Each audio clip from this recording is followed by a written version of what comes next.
Adjusting the audio input. So I have an audio playing here. I just downloaded a wave, and it actually is got an animated GIF in the background, which I didn't know.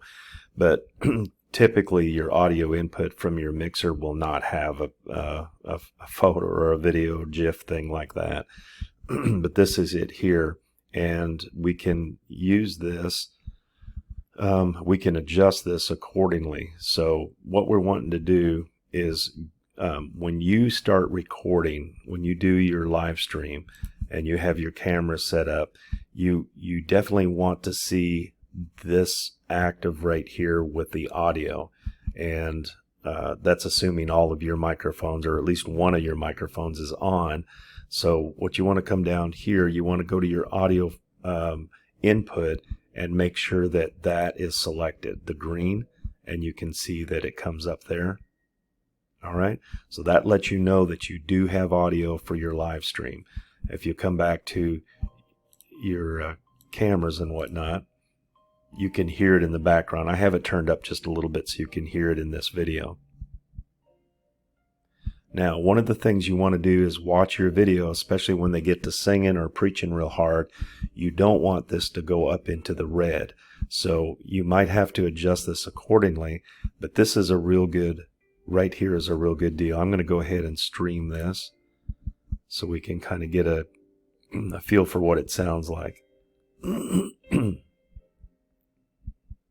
There it goes. And red, it's streaming.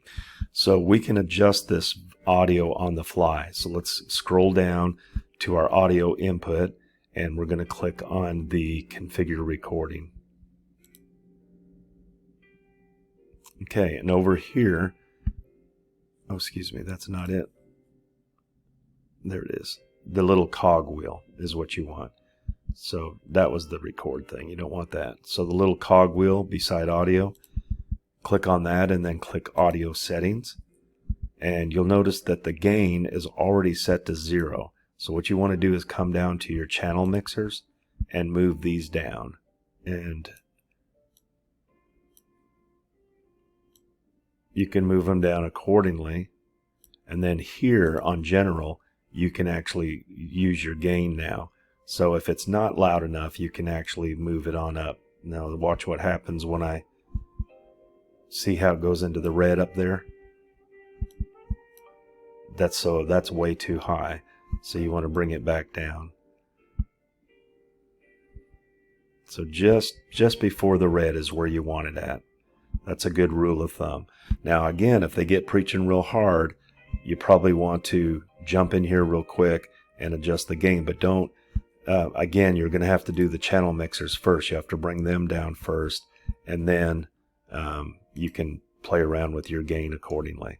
So that gives you kind of an idea. And you can also do this ahead of time in the before you start your mix. In fact, we'll probably have that set where we'll probably have these like at 18, and then we can use our gains, accordingly here.